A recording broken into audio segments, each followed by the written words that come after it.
Most welcome everyone. कैसे हैं आप लोग? स्वस्थ हैं, मस्त हैं और मजे में हैं। देखो बेटा, एक बेहतरीन नए टॉपिक के साथ हम लोग आमने सामने हो रहे हैं।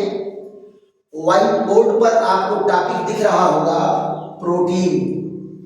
प्रोटीन क्या है बेटा? बायोमॉलिक्यूल्स का दूसरा चैप्टर है।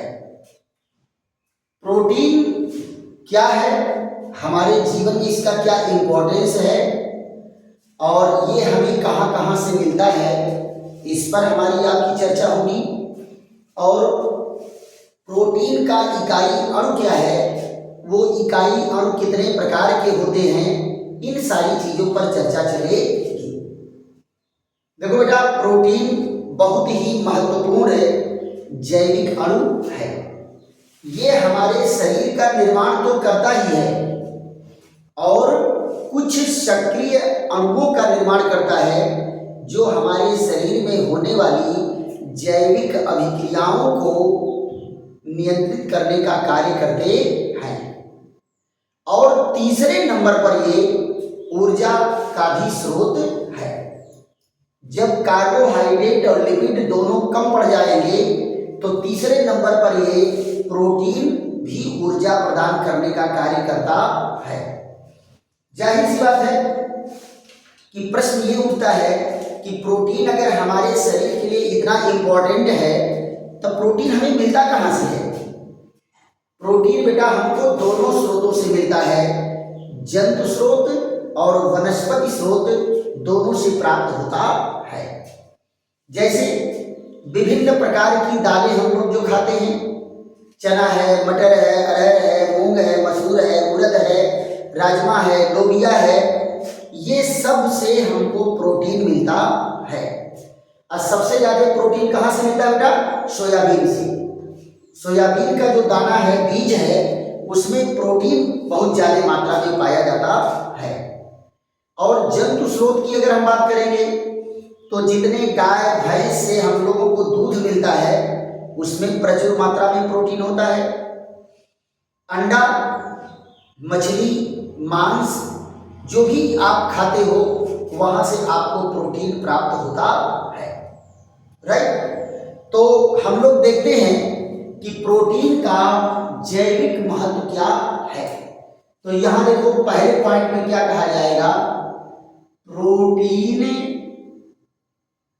एक महत्वपूर्ण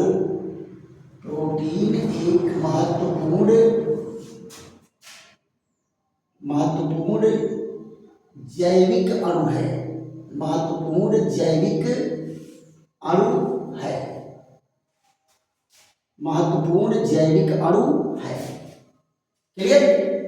क्या हो गया कि प्रोटीन एक महत्वपूर्ण जैविक अणु है। जैविक अणु मतलब हमारे शरीर से संबंधित अणु है, पौधों के शरीर से संबंधित अणु है। दूसरे पॉइंट में क्या कहा जाएगा कि यह जंतुओं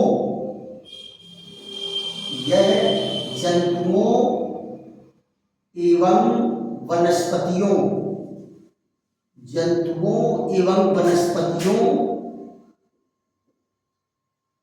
दोनों के लिए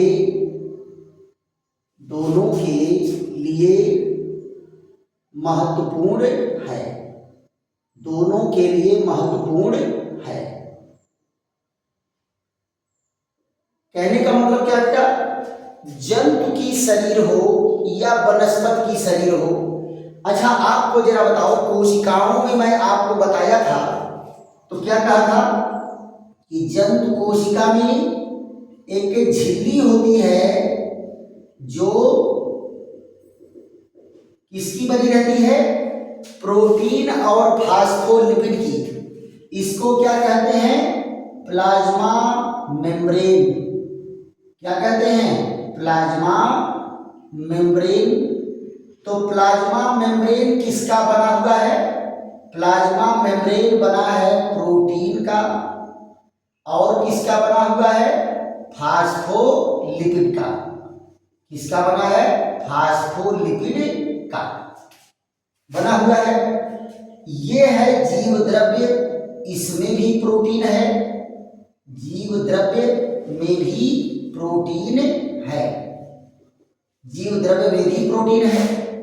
प्लांट सेल, आपको मैं बताया था कि प्लांट सेल के चारों ओर सेल वॉल होते हैं, प्लांट सेल के चारों ओर सेल वॉल होता है और सेल वॉल के अंदर भी प्लाज्मा लेमा की परत होती है, प्लाज्मा मेम्ब्रेन होती है।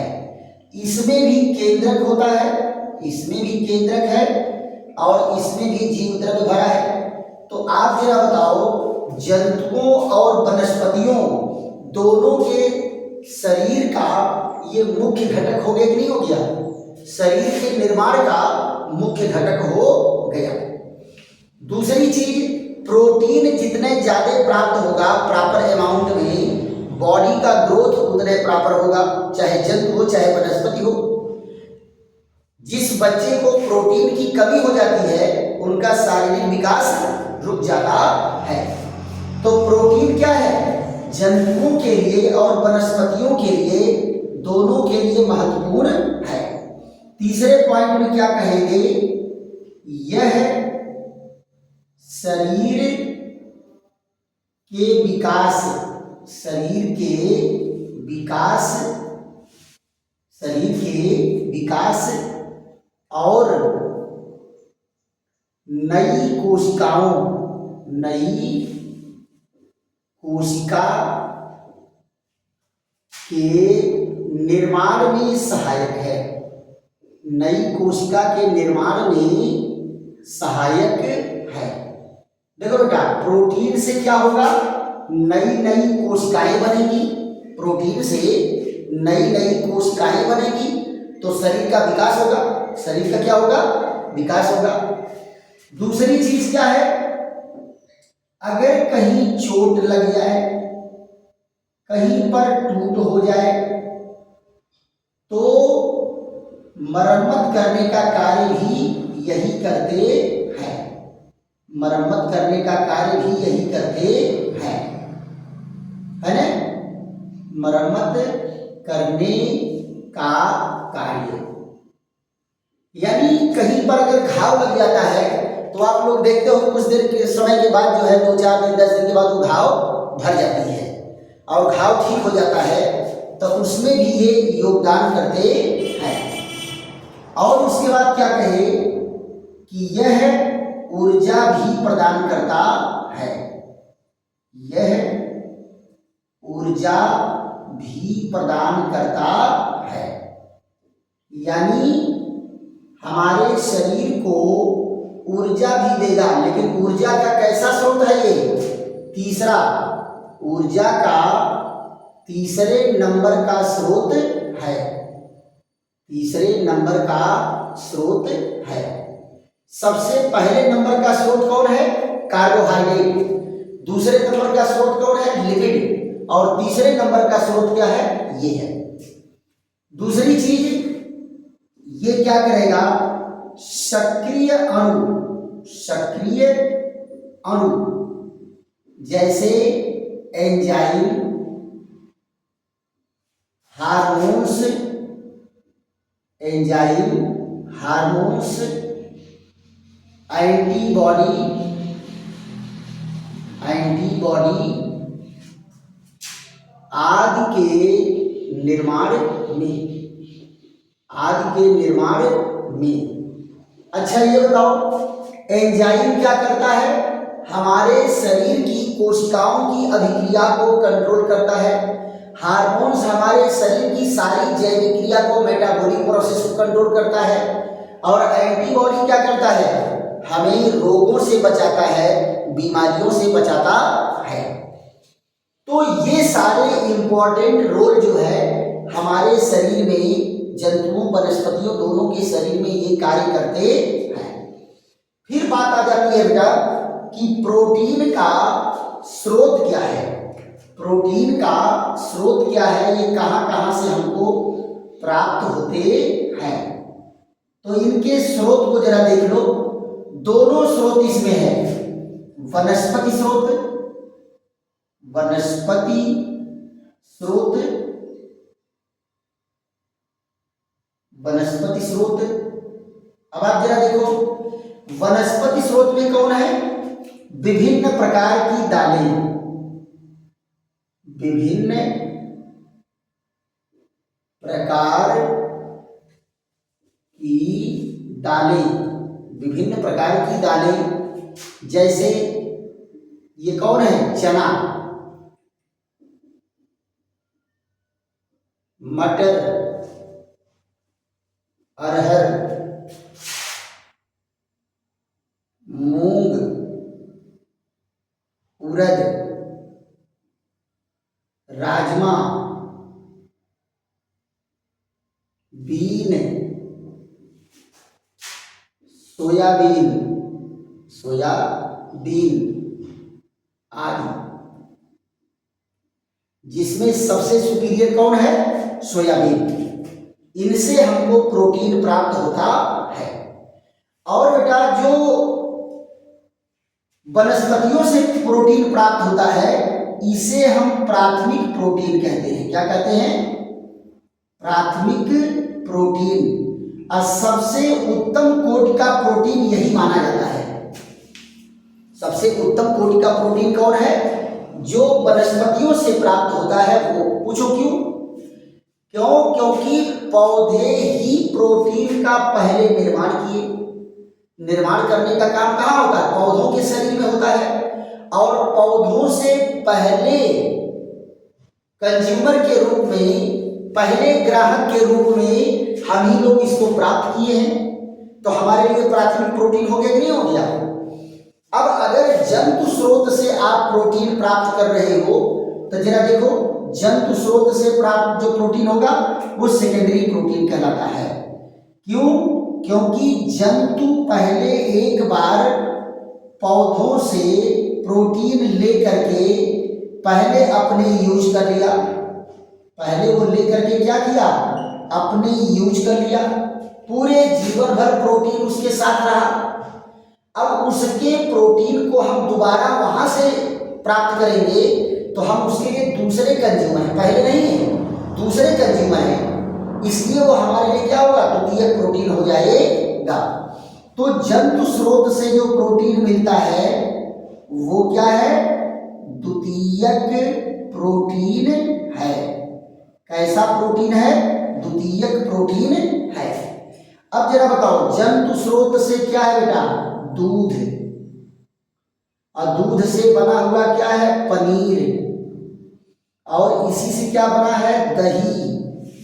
और यहां देखिए, जंतुओं से क्या प्राप्त होता है? अंडा। और क्या है? मछली, मछली। और क्या है? यहां पर जरा देखो, मांस, मांस। ये सब जो है जंतु प्रोटीन आ जाते हैं। और इसमें बेटा एक और प्रोटीन, ये क्या कहते हैं, बढ़िया जो है वो है ये मछली, अंडा, ये हो गया, दूध हो गया। और यहां पर जरा देखो, मशरूम है, मशरूम। मशरूम को बेटा एक दवा मान के चलो। मशरूम क्या है? दवा है। आपको कार्बोहाइड्रेट भी देता है, प्रोटीन भी देता है, और बहुत सारे मेडिसिनल कंपाउंड इसमें पाए जाते हैं जो हमारे हार्ट के लिए बहुत ही फायदेमंद होता है।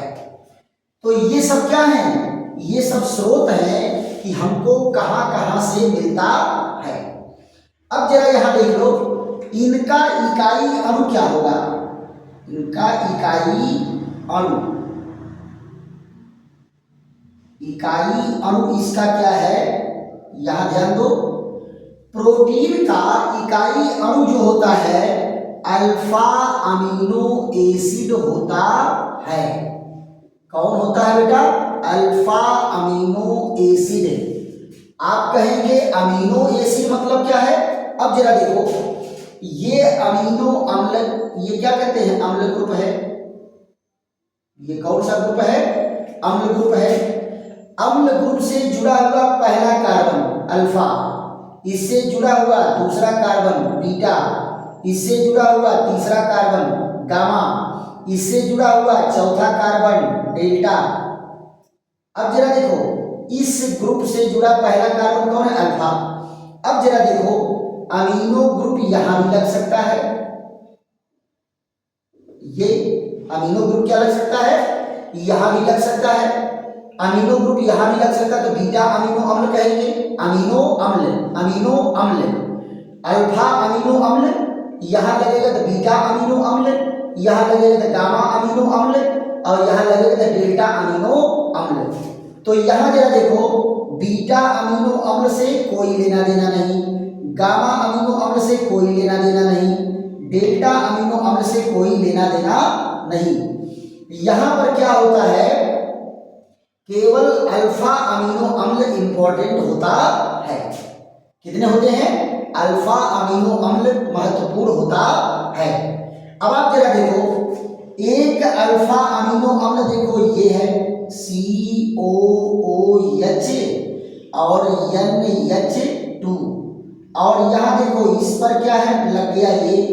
और अगर मान लो यहाँ लगा ये हाइड्रोजन, अरे हाइड्रोजन लगा है, तो इस अमीनो अम्ल का नाम क्या है? ग्लाइसिन। क्या नाम बेटा? ग्लाइसिन इसका नाम है। और जानते हो बेटा सभी अमीनो अम्ल में ये पाया जाएगा, ये पाया जाएगा, ये पाया जाएगा, केवल डिफरेंस है यहाँ। तो ये जो तीसरा ग्रुप है इसको हम लोग R ग्रुप दिखाते हैं। क्या कहते हैं? COOH और NH2H, और इस ग्रुप को क्या कहते हैं? R। केवल R ग्रुप बदलता है, बाकी ये ग्रुप जो है सब में होते हैं। R ग्रुप में अंतर के कारण अमीनो अम्ल बदलते चले जाते हैं, यानी R ग्रुप बदलेगा और अलग अलग प्रकार के अमीनो अम्ल होंगे। इसका मतलब क्या है कि इनको बदलते जाएंगे तो हजारों प्रकार के अमीनो अम्ल बन सकते हैं। अब R की जगह पर क्या हो सकता है? R की जगह पर हाइड्रोजन हो सकता है, R की जगह पर मेथिल ग्रुप हो सकता है, R की जगह पर एथिल ग्रुप हो सकता है, R की जगह पर ये आइसोप्रोपिल ग्रुप हो सकता है, आइसोप्रोपिल ग्रुप हो सकता है, R के जगह पर फेनिल ग्रुप हो सकता है, ETC। R की जगह पर कोई भी ग्रुप हो सकता है, तो यही केवल एक बदलेगा, बाकी ये तीनों सब में पाए जाएंगे। अब प्रश्न ये उठता है कि अगर हमारे शरीर का ही नहीं आपके शरीर का भी एनालिसिस किया जाएगा तो हर व्यक्ति के शरीर में, यूं कहो हर जीव के शरीर में जितने एनिमल्स हैं कुल 20 प्रकार के अमीनो अम्ल इंपॉर्टेंट होते हैं। कुल कितने अमीनो अम्ल महत्वपूर्ण होते हैं? 20 अमीनो अम्ल।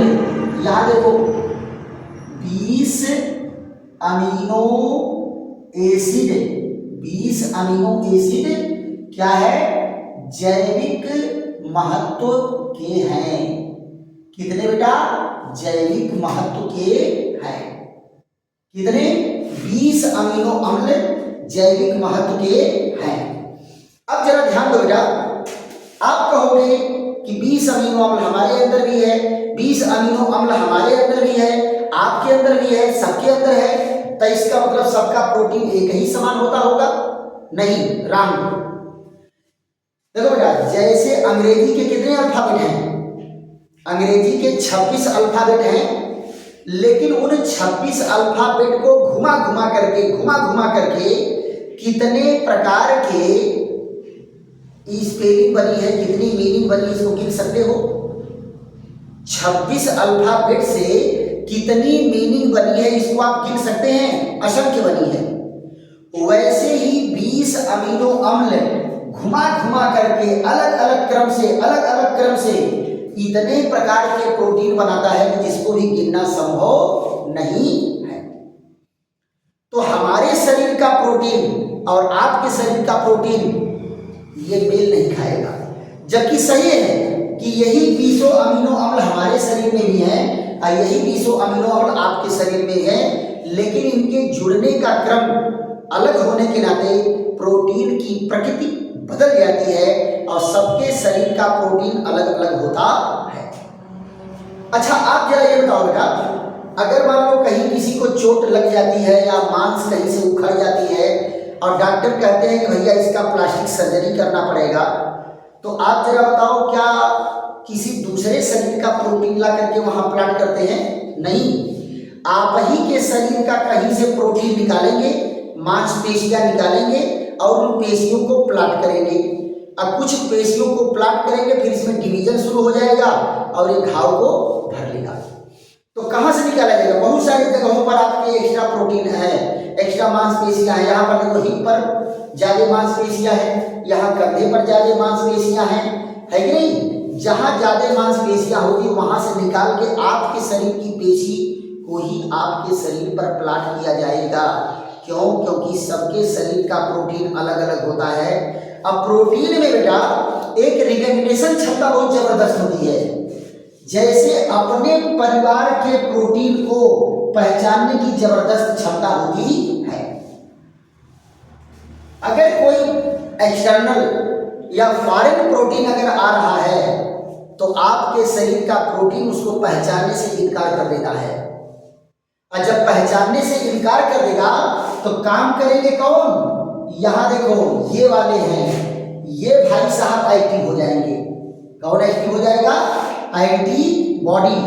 और जैसे ही एंटीबॉडी एक्टिव हुआ, ये क्या करेगा? उन कोशिकाओं को मार के नष्ट कर देगा। कोशिकाओं को मार के नष्ट कर देगा तो घाव भरने के बजाय और नहीं तो सड़ने लगेगा। घाव भरने के बजाय क्या होगा? सड़ने लगता है ना?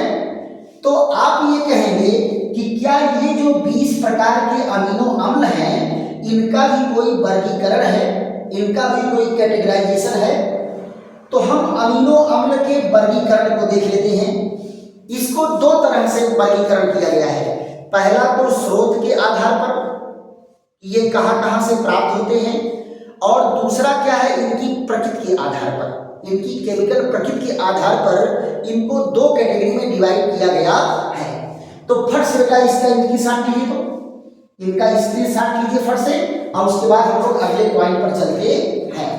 तो क्या हो जाएगा? अमीनो अम्लों का वर्गीकरण। अमीनो अम्लों का वर्गीकरण हम लोग पढ़ेंगे और उसके बाद जो है इस वीडियो को विश्राम दिया जाएगा, फिर हम लोग अगले वीडियो पर उसके आगे बढ़ेंगे।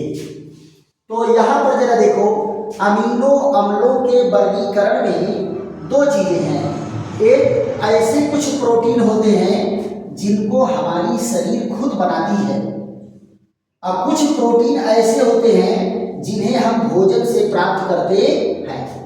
क्लियर? तो जो प्रोटीन हम भोजन से प्राप्त करते हैं वो क्या है? तात्विक अमीनो अम्ल कहलाता है। तात्विक अमीनो अम्ल कहलाता है। और जो हमारी शरीर स्वयं बनाती है वो क्या कहलाते हैं? अतात्विक अमीनो अम्ल कहलाते हैं। तो जो तात्विक अमीनो अम्ल हैं वो बेटा बड़े इंपॉर्टेंट होते हैं। पूछो क्यों? क्योंकि वो आप भोजन से प्राप्त कर रहे हो, और अगर मान लीजिए वो भोजन से आपको नहीं मिला तो उस प्रोटीन की आपके शरीर में क्या होगी? कमी होगी। तो यहां देखिए क्या कहा जाएगा? अमीनो एसिड, अमीनो एसिड का वर्गीकरण, अमीनो एसिड का वर्गीकरण, अमीनो एसिड का वर्गीकरण। तो पहला वर्गीकरण क्या है?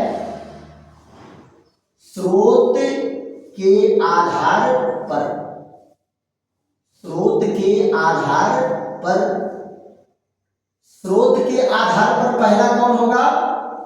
तात्विक, तात्विक अमीनो अम्ल, तात्विक अमीनो अम्ल। तो तात्विक अमीनो अम्ल की विशेषता क्या है बेटा? ये भोजन से प्राप्त होते हैं। पर क्या कहेंगे? ये भोजन से प्राप्त होते हैं, भोजन से प्राप्त होते हैं। राइट? तो जो अमीनो अम्ल हमें भोजन से प्राप्त होता है उसको क्या कहते हैं? तात्विक अमीनो अम्ल कहते हैं। एक लाइन का जवाब, वो अमीनो अम्ल जो हमें भोजन से प्राप्त होता है तात्विक अमीनो अम्ल कहलाता है। दूसरी चीज जरा देखो, इनकी कमी से,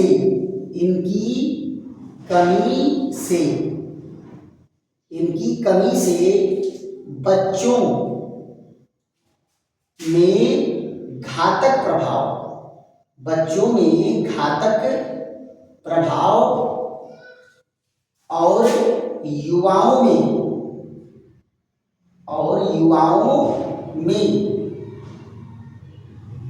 बीमारियां होती हैं। अगर मान लीजिए इसकी कमी बच्चों में हो गई तो बच्चों का विकास तो प्रभावित होगा ही होगा, बच्चे एक्सपायर भी कर सकते हैं, बच्चे का घातक रोग भी हो सकता है, लेकिन युवाओं में भी ये परेशानियां पैदा करते हैं। अब जरा यहां ध्यान दो, युवा में 10 अमीनो एसिड तात्विक है। यानी जो युवा व्यक्ति हैं उसमें 10 अमीनो अम्ल भोजन से प्राप्त होता है। क्लियर? और शिशुओं में, शिशु मतलब क्या है? Milk feeding baby. शिशुओं में 12 अमीनो एसिड तात्विक होते हैं। क्या है? तात्विक है। शिशुओं में 12 अमीनो एसिड, यानी जो मिल्क फीडिंग बेबी है माँ के दूध से उनको 2 अमीनो अम्ल एक्स्ट्रा मिलता है, 2 अमीनो अम्ल एक्स्ट्रा मिलता है। और वही बच्चे जो माँ का दूध नहीं पाते हैं उनको प्रॉब्लम झेलना पड़ता है, वो बच्चे कमजोर पड़ जाते हैं। लेकिन 5 साल 6 साल के बाद जब बनने लगेगा तो फिर वो धीरे धीरे नॉर्मल हो जाएंगे। तो यहां पर जरा देखो, ये क्या है? तात्विक अमीनो अम्ल है। दूसरा जरा देखो, अतात्विक अमीनो अम्ल, अतात्विक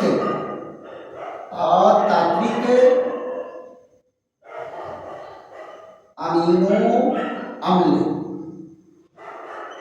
अतात्विक अमीनो अम्ल क्या है? ये शरीर में स्वतः बनते हैं, शरीर में स्वतः बनते हैं,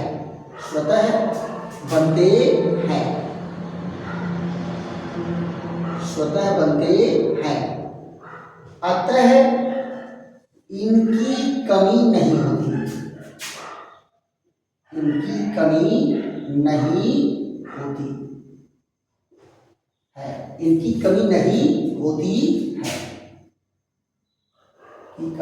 होती,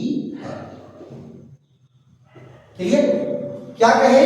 शरीर में ये स्वतः बनते हैं, आपके शरीर में, हमारे शरीर में बनते हैं, इसलिए इनकी कमी नहीं होती। अब आप यहां जरा देखो, युवाओं में क्या है? युवा में 10 अमीनो अम्ल, 10 अमीनो एसिड क्या होते हैं? अतात्विक है। यानी 10 तो तात्विक है और 10 अतात्विक है। 10 अमीनो अम्ल अतात्विक है। और शिशुओं में क्या होगा? शिशुओं में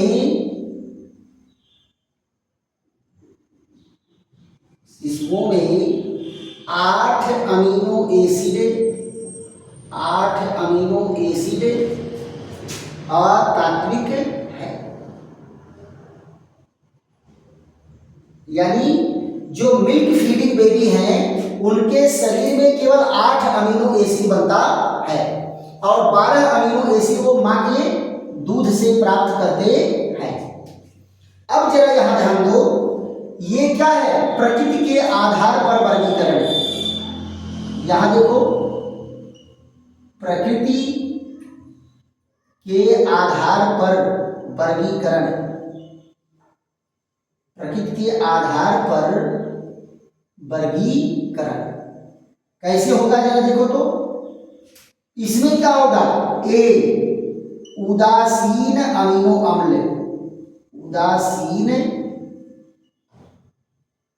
अमीनो अम्ल,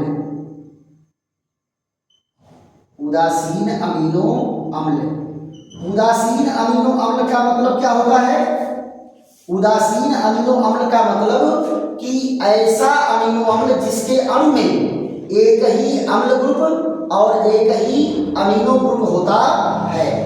तो क्या कहेंगे, ऐसे अमीनो एस अम्ल, ऐसे अमीनो अम्ल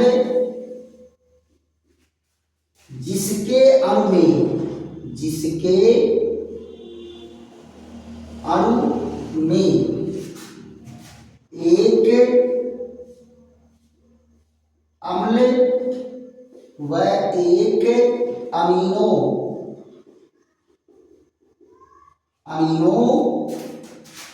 समूह होता है, एक अमीनो समूह होता है जो एक दूसरे को उदासीन कर देते हैं, एक दूसरे को उदासीन कर देते हैं, एक दूसरे को उदासीन कर देते हैं। आप जरा यहां देखो, अगर हम बात करते हैं एलानिन की, किसकी बात करते हैं, जैसे एलानिन, एलानिन की, तो क्या होगा, यहां जरा देखो, ये COOH और ये NH2 H और CH3। देखो बेटा, यहां पर एक अम्ल ग्रुप है, एक अमीनो ग्रुप है, ये इसको उदासीन कर देगा, ये इसको उदासीन कर देगा, तो ये क्या हो जाएगा, ये एलानिन जो है ये उदासीन अमीनो अम्ल है ना। और दूसरा क्या है, दूसरा क्या है, अम्लीय अमीनो अम्ल। कैसा है, अम्लीय अमीनो अम्ल, अम्लीय अमीनो अम्ल। इसमें क्या होता है, आप जरा देखो, अमीनो अम्ल में एक अमीनो, एक अमीनो समूह एवं दो या दो से अधिक, दो या दो से अधिक अम्ल समूह, दो या दो से अधिक अम्ल समूह होते हैं। इसका उदाहरण क्या है बेटा, इसका उदाहरण है आपका एस्पर्टिक एसिड। कौन है, जैसे एस्पर्टिक अम्ल,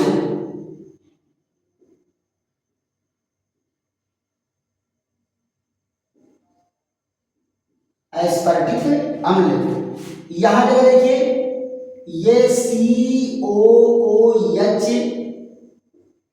NH2 और यहाँ H, ये CH2 और ये COOH।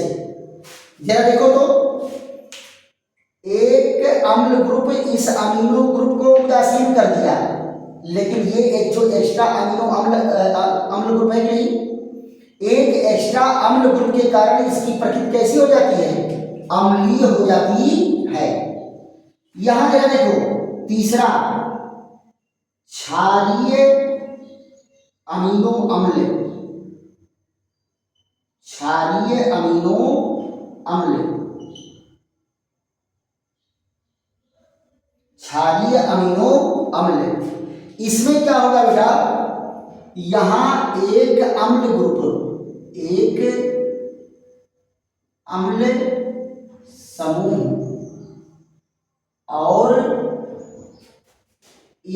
से अधिक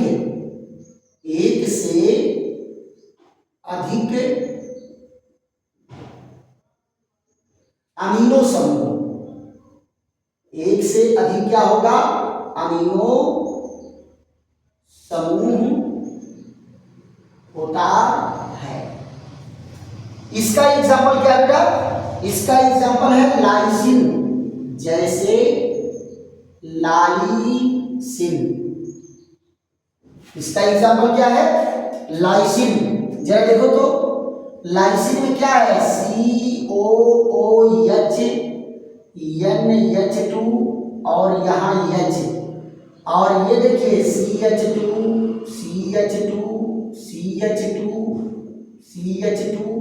और यहाँ क्या है NH2। जरा देखो तो ये अमीनो समूह इस अम्ल समूह को उदासीन कर दिया, दोनों एक दूसरे को उदासीन कर दिए, लेकिन एक एक्स्ट्रा अमीनो समूह के कारण ये क्या होता है, क्षारीय गुण प्रदर्शित करने लगता है।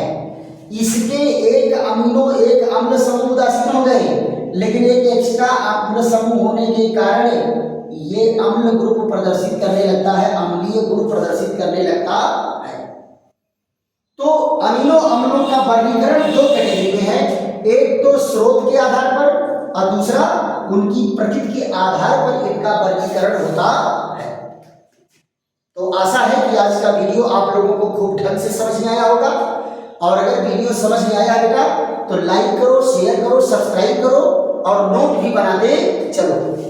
और दूसरी चीज, अगर आप लोगों को अच्छा लग रहा है या कहीं पर परेशानी हो रही है तो आप कमेंट भी किया करें। कमेंट करने से हमको पता चलेगा कि आपको कहाँ परेशानी है, फिर उसको और अच्छी ढंग से समझाने का प्रयास किया जाएगा। क्लियर? और पहली तारीख से बेटा, 1 नवंबर से आप लोगों को यूपी बोर्ड के क्वेश्चन मिलने शुरू कर देंगे। बड़ा वीडियो नहीं रहेगा, 10 मिनट, 8 मिनट, 9 मिनट का वीडियो होगा, और एक किसी बेहतरीन टॉपिक पर हमारी आपकी चर्चा होगी। तो उसको रोज का रोज देखते हुए, डायरी में नोट करते हुए एकदम चले चलेंगे, है ना, और बेहतरीन मार्क आपका बोर्ड में आएगा। चलिए, तब तक के लिए विश्राम। थैंक यू, धन्यवाद।